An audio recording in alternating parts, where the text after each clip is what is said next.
February 1985. Two train engineers are racing across the Siberian wilderness when a glowing sphere appears ahead of them. They slam the brakes. The engine won't stop. In fact, it's accelerating.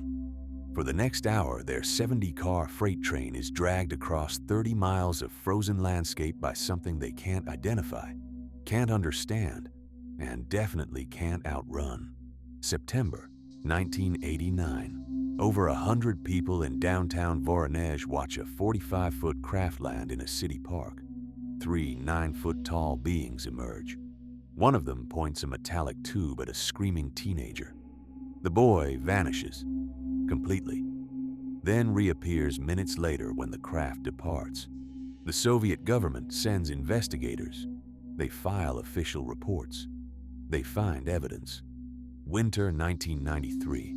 Russian soldiers fire a surface-to-air missile at an unidentified craft in Siberia. They bring it down. 5 beings emerge from the wreckage. When the shooting stops, 23 Russian troops are dead, their bodies transformed into stone-like statues. The KGB ships the remains to Moscow in sealed containers. A 250-page classified report ends up in CIA files years later. These aren't stories from American UFO conventions. These are documented incidents from the Soviet Union, investigated by government officials, witnessed by dozens or hundreds of people, buried in classified archives for decades.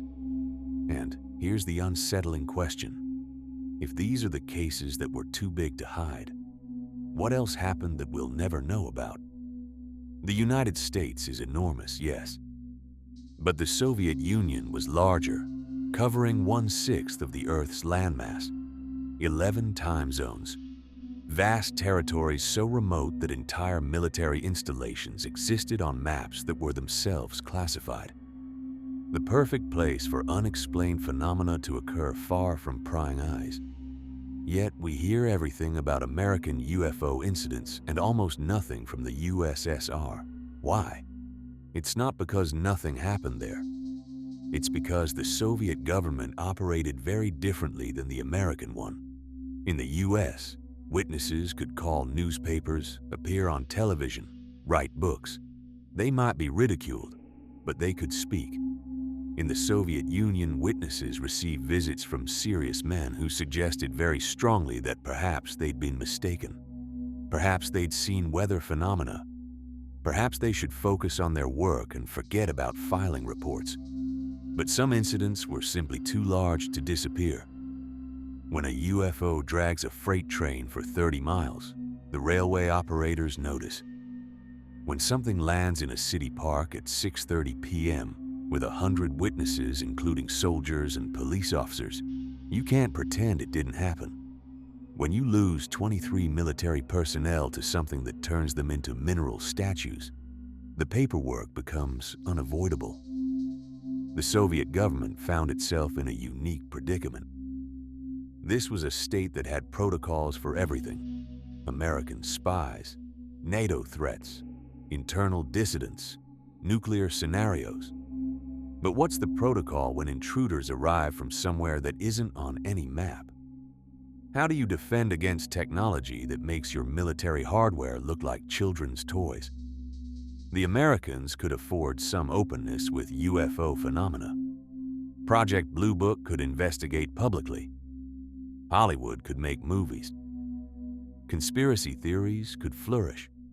The worst consequence was being labeled a crackpot. Soviet military commanders didn't have that luxury.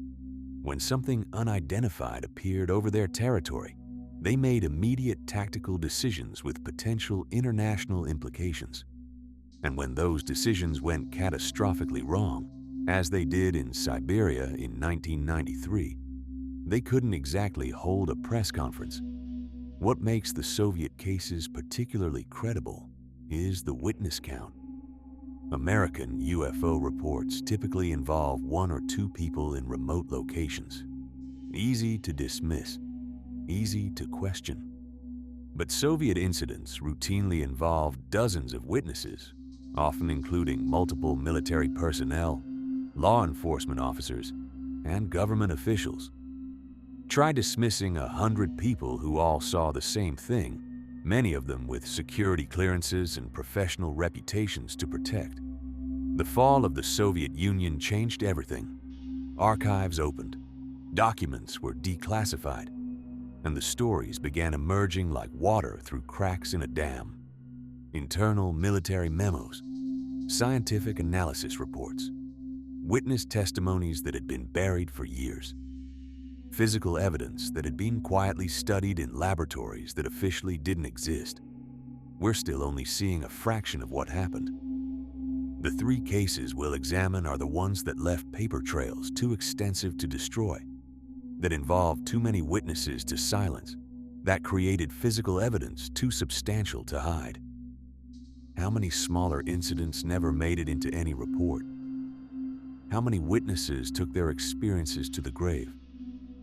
How many pieces of evidence are still locked in archives, waiting for the right person to ask the right questions? These aren't campfire stories. These are officially investigated incidents with documented evidence and multiple credible witnesses. These are the encounters that forced one of the most secretive governments in human history to acknowledge, at least internally, that something unexplained was operating in their airspace. So let's examine what happened when the Soviet state encountered enemies it couldn't identify, couldn't understand, and couldn't defeat. Let's look at the incidents they tried to bury, the evidence they couldn't explain, and the questions that still haunt the archives. These are the UFO encounters the Kremlin couldn't make disappear. The Karelia region in northwestern Russia is where nothing happens. Endless forests, frozen lakes, and railway tracks cutting through wilderness so vast you could travel for hours without seeing a single soul. February 1985. Engineers Alov and Mironov were making their routine run to Kostomuksha, 70 empty freight containers rattling behind them. Another shift, another journey they'd made dozens of times. Alov saw it first, a ball of light above the tree line, moving parallel to the tracks. He nudged Mironov, pointed. They both watched it with mild curiosity. Strange lights happen sometimes in the far north. Atmospheric phenomena. Nothing to worry about. Then it moved. Not flew. Moved. The sphere shot forward with impossible speed, covering distance that should have taken minutes in a single second. Both men jerked back instinctively, and then it swerved sideways and positioned itself directly on the railway tracks ahead of them. Alov's training took over. His hand slammed the brake lever with enough force to bruise. His other hand killed the engine power. Emergency stop. Every protocol executed perfectly. The kind of braking that should have brought 70 containers of steel to a screeching halt within a predictable distance. The speedometer needle climbed higher. They were accelerating. Brakes fully engaged, engine powered down, and they were picking up speed like something had attached an invisible cable to their locomotive and was reeling them in. The trees outside blurred faster. The whole cabin began to vibrate with the strain of a machine fighting itself, brakes screaming against momentum that shouldn't exist. Mironov grabbed the radio, his voice cracking as he tried to explain to the operator at Novopesky station what was happening. The woman on the other end thought they were drunk. A glowing object? The train won't stop. This is a joke, right? Then she heard people shouting outside her office. She ran onto the platform where railway workers and passengers stood frozen, pointing down the tracks. A 13-foot sphere of light racing toward them along the rails. Behind it, their freight train, smoke pouring from locked wheels, bearing down on the station at a speed that made the ground shake. The object reached the platform. For one terrible second, collision seemed inevitable. People scattered. Then the sphere veered sharply sideways and vanished as if bored with the whole situation. The locomotive roared through Novopesky station like a runaway missile. The operator caught a glimpse of Alov and Mironov through the cabin windows, two men who looked like they were riding their own coffin. 70 containers thundered past, the entire train shuddering with mechanical agony. As they cleared the station, Mironov felt the train beginning to slow. The nightmare was ending. Whatever had grabbed them was letting go. He exhaled for the first time in what felt like hours. The sphere reappeared dead ahead. This time there was no confusion, only the cold understanding that this thing was playing with them, testing them, using them for purposes they couldn't begin to understand. The acceleration resumed, smooth and relentless. They were being dragged again. For the next hour, Alov and Mironov stopped trying to control anything. There was nothing to control. They simply held on and watched the glowing sphere maintain its perfect distance ahead, never wavering, pulling their 70-car train across 30 miles of frozen Karelian wilderness like it weighed nothing at all. Railway workers along the route saw them pass, a locomotive wreathed in brake smoke, moving at impossible speed, two engineers visible in the cabin like ghosts in a machine possessed. Some tried to radio warnings, others just stared, their brains refusing to process what their eyes were reporting. Then it simply ended. The sphere didn't fly away or fade out. It was there, and then it wasn't. Reality reasserted itself brutally. The train's brakes, which had been useless for over an hour, suddenly remembered how to grip. Alov and Mironov were thrown forward as the locomotive finally obeyed physics again. They rolled to a stop in Sastava, 30 miles north of where the ordeal began. Neither man moved for several minutes. They sat in the cabin, hands trembling, trying to convince themselves they were actually alive. Finally, they climbed down to inspect the damage. The fuel gauge stopped them cold. They'd saved over 300 kilograms of diesel. Impossible. They'd traveled 30 miles. The engine had been running. Even being pulled, they should have consumed fuel, not saved it. Yet there it was, documented in the locomotive systems. Physical proof that the normal rules hadn't applied. The windscreen was destroyed, cracked and pitted by impacts. The front bodywork showed similar damage, scarred by debris thrown up by something traveling ahead of them at high speed. Real physical evidence that something had been there. But of the sphere itself, nothing. No marks on the tracks, no residue, no burns. It had touched nothing while controlling everything. The railway officials who received their report faced an impossible situation. Two experienced engineers with impeccable records, multiple witnesses at Novopesky station, railway workers along the entire route, physical damage to the locomotive, unexplainable fuel data, all of it documented, time-stamped, verified, and absolutely no explanation that made sense within the boundaries of known physics or technology. The incident was filed and quietly archived. Alov and Mironov returned to work, though those long journeys through the Karelian wilderness never felt the same, because now they knew. The emptiness wasn't empty. Something was out there with technology so far beyond human capability that it could pluck a freight train off its route like a toy, drag it across 30 miles of frozen territory, and set it down again without leaving a trace. And this was the gentle encounter. This was what happened when the phenomenon decided to let its subjects walk away. 4 years later, in an industrial city on the other side of the vast Soviet territories, the phenomenon would decide to introduce itself more directly. It would land in broad daylight. It would open its doors, and over 100 people would see exactly what had been visiting them. What climbed out would make a glowing sphere seem almost comforting by comparison. September 27, 1989.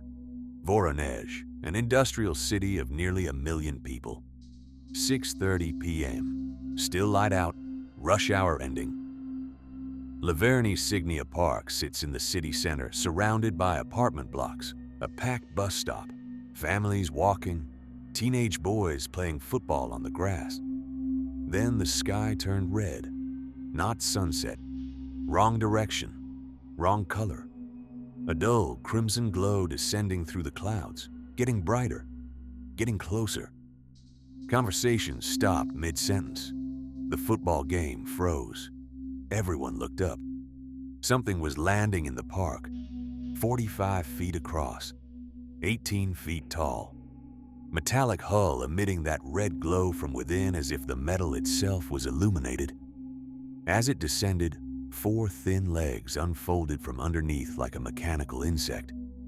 It touched down on the grass 50 yards from the boys, who stood paralyzed, football forgotten.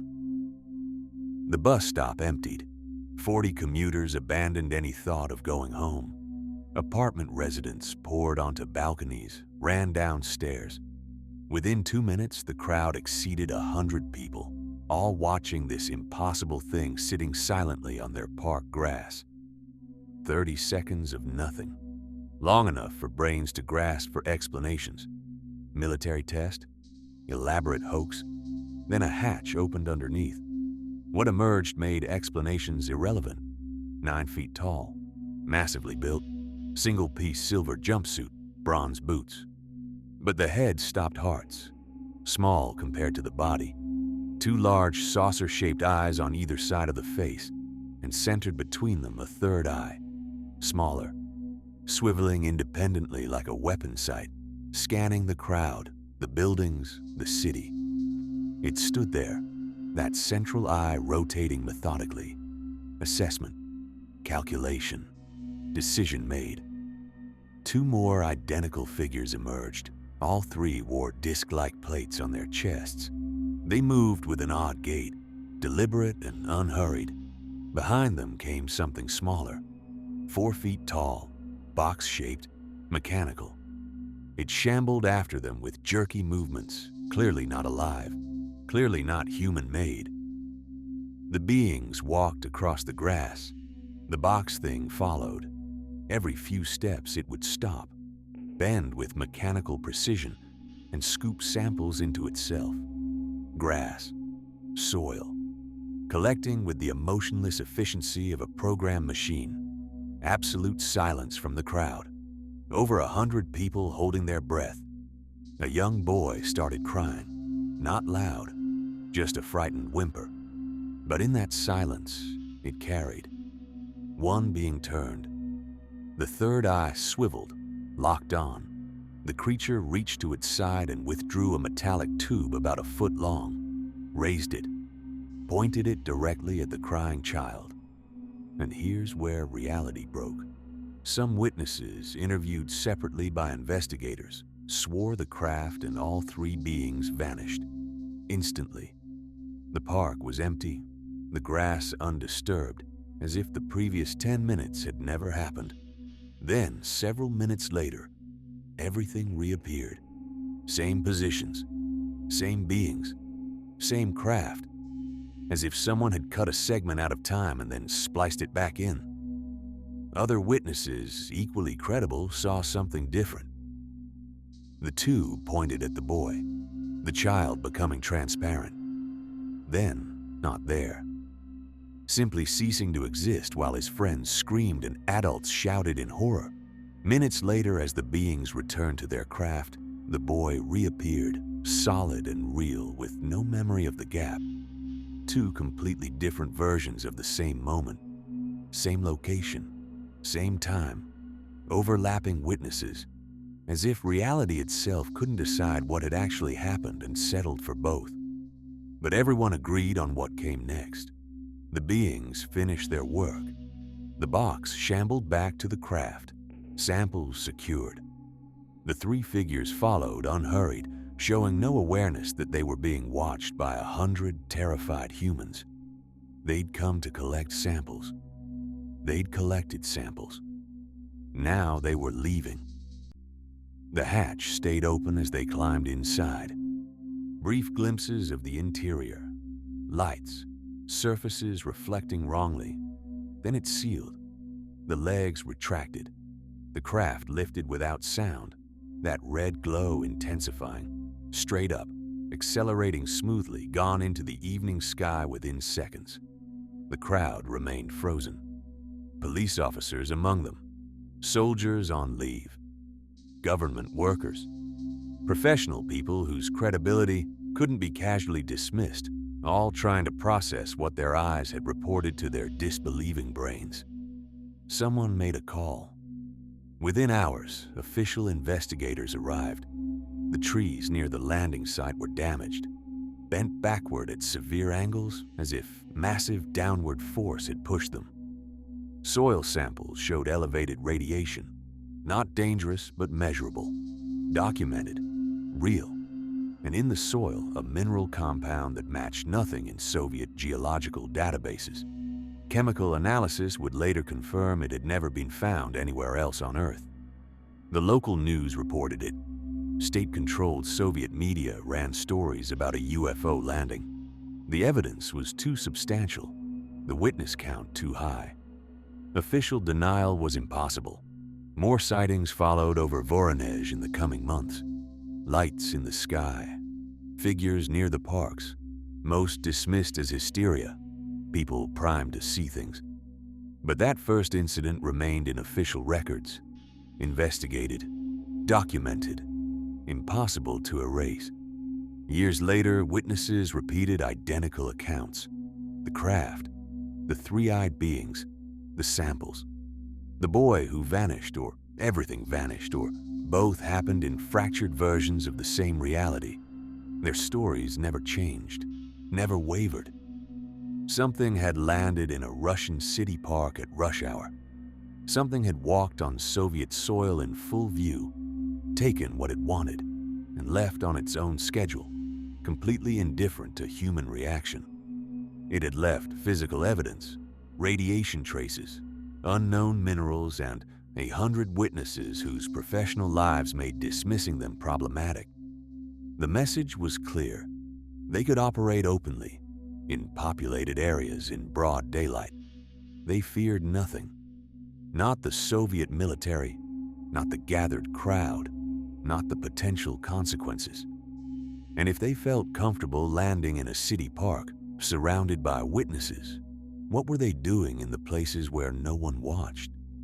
In the vast, empty territories where incidents could unfold, far from cameras and crowds? 4 years later, Russian soldiers would find out exactly what happened when you treated these visitors as hostile, when you pointed weapons instead of just watching, when you made the catastrophic decision to engage. The Siberian incident would answer every question about what these beings were capable of when provoked. 23 men would pay for that answer with their lives, their bodies transformed into something that shouldn't exist, frozen in their final moments of terror.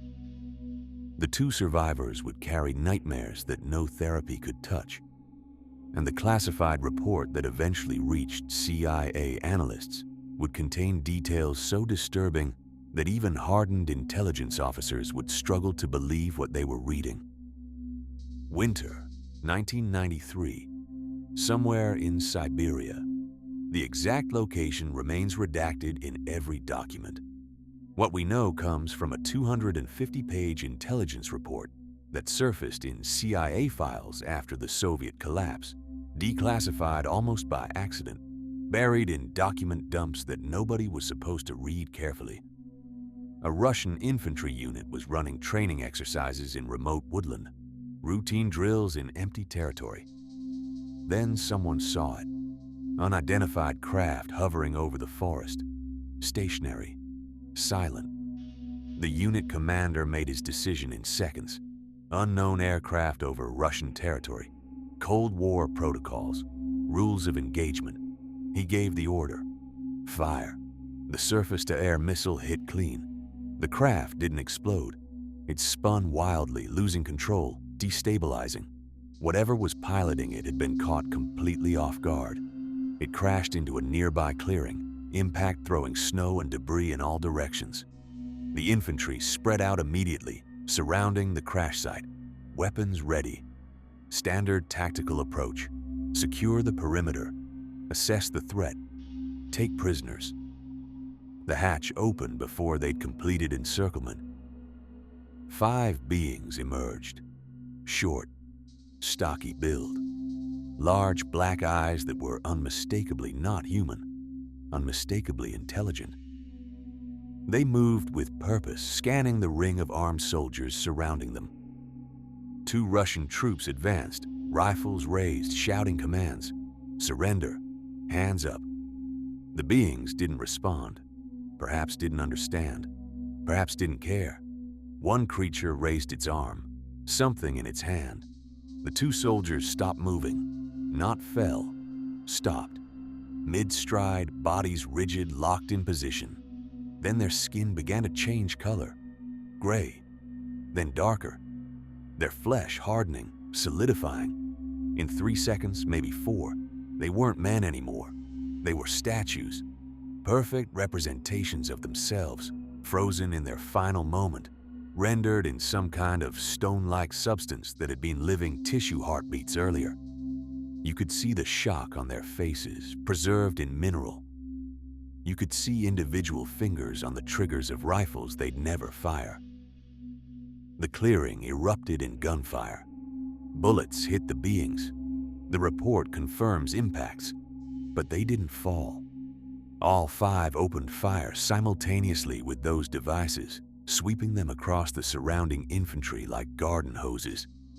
Everywhere the invisible beams touched, men stopped.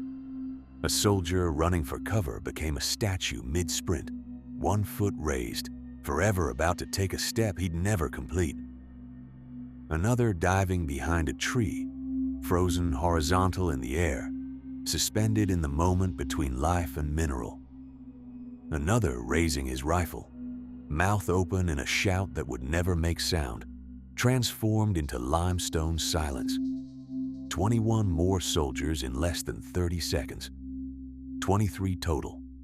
The clearing filled with statues, human sculptures scattered across the snow, each one a man who'd been alive moments before, now converted into something that wasn't alive, but wasn't quite dead either.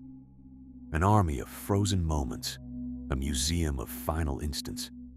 2 men ran, pure survival instinct overriding training.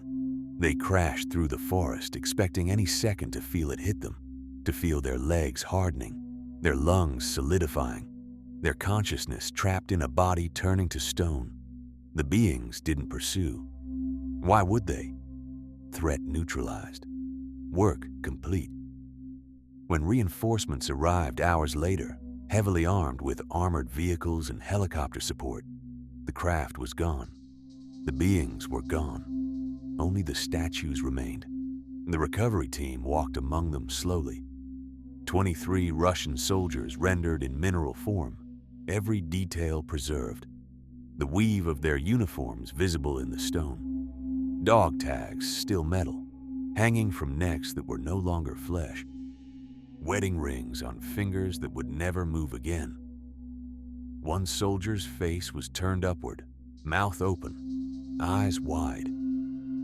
You could see the realization in his expression. The moment he understood what was happening to him. That split second of awareness, crystallized forever. The KGB arrived within hours. The site was sealed. The statues were loaded onto trucks under tarps, transported under armed guard to Moscow, to laboratories that didn't officially exist, to scientists sworn to secrecy. The 2 survivors were separated, debriefed, reassigned to different units with orders never to speak of it. Official story: training accident, ammunition malfunction, the standard lies. The scientific analysis detailed in the CIA report found something worse than death. The substance replacing the soldiers' bodies was similar to terrestrial limestone, but wrong. Different molecular structure, trace elements that didn't match any known mineral, and embedded throughout the matrix, fragments of the original biological material. Cellular remnants trapped in crystalline prison. The men hadn't been replaced by stone. They'd been transformed into it. Piece by piece, cell by cell, converted from living tissue to stable mineral in the span of a few heartbeats. Whether they'd felt it, the scientists couldn't say. Whether consciousness persisted for any duration in those frozen forms, they didn't know. The fragments of biological material suggested the transformation wasn't instantaneous at the cellular level. Suggested there might have been seconds where nerves still fired, where the brain still processed, while the body hardened around it. The survivors couldn't answer those questions either. They'd only seen it from outside. Men becoming statues, screaming cutting off mid-breath, movement stopping like someone had hit pause on reality. The beings had defended themselves. That's what the report emphasized. They hadn't attacked first. They'd emerged from their crashed craft into a ring of hostile forces and protected themselves with overwhelming technological superiority. Then they'd left. But the implications terrified Soviet military analysts. This was defensive capability. What did their offensive weapons look like? What could they do if they decided humanity was a threat requiring elimination? How do you fight something that can turn your entire army to stone with handheld devices? How do you defend against weapons that operate through unknown physics, leave no projectile, no heat signature, nothing to track or counter? The classified analysis concluded, you probably can. Somewhere in Moscow, in storage facilities with restricted access, 23 mineral sculptures of Russian soldiers remain preserved. Physical evidence of the day the Soviet military learned that superior firepower is relative, that humanity's weapons are sophisticated only compared to other human weapons. The survivors are still alive, presumably, somewhere, carrying memories of friends who became monuments, of voices cutting off mid-shout as flesh became stone, of the moment they ran while others froze, literally into their final positions. After the train incident, the Soviet government knew these visitors had technology beyond human capability. After Voronezh, they knew the beings could operate openly without fear. After Siberia, they knew something worse. These visitors could fight. And when they fought, human military power was irrelevant. The archives remain mostly closed. Documents stay classified. But what's emerged tells the story clearly enough. The Soviet Union, a nuclear superpower, faced repeated intrusions from something it couldn't control, couldn't defeat, and couldn't acknowledge publicly. They came in their ships. They dragged trains across frozen territories. They landed in city parks and collected samples. And when someone finally made the decision to shoot one down, they demonstrated exactly why that was humanity's worst possible choice. The Cold War ended. The Soviet Union collapsed. But the visitors never stopped. They're still operating in the empty places, still watching, still doing whatever they came here to do. We just know now what happens if we try to stop them. 23 statues in a Moscow warehouse. That's the answer. That's what happens. And somewhere in Siberia, there's a clearing where the snow falls on ground that once ran red, where trees still bend from the impact of a craft that shouldn't exist, where two men ran for their lives while their comrades turned to stone behind them. The location stays classified. The full truth stays buried. But the message came through clearly enough. We are not the dominant species here. We never were. We just didn't know it until Russian soldiers tried to bring down something that could rewrite biology with a pointed finger. Now we know.